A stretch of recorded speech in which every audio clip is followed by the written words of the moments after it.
ગુજરાત ન્યૂઝમાં આપનું સ્વાગત છે।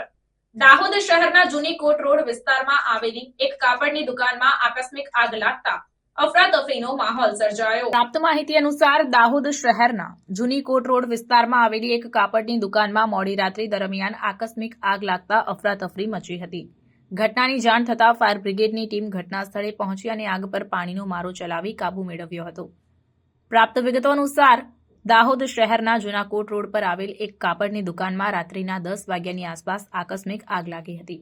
કાપડની દુકાનમાં આગ લાગતા આસપાસના લોકો દોડી આવ્યા અને ઘટનાની જાણ દાહોદ ફાયર ફાઇટરને કરતા ફાયરની ટીમ વોટર બ્રાઉઝર સાથે તાત્કાલિક ઘટના સ્થળે દોડી આવી હતી અને દુકાનમાં લાગેલી આગ પર પાણીનો મારો ચલાવી કાબુ મેળવવાનો પ્રયાસ શરૂ કરવામાં આવ્યો હતો, પરંતુ આગ કાબૂમાં ન આવતા વધુ વિકરાળ બની જતા સંપૂર્ણ દુકાન આગની જ્વાળાઓની ઝપેટમાં આવી ગઈ હતી અને આગ બીજા માળ સુધી પહોંચી ગઈ હતી।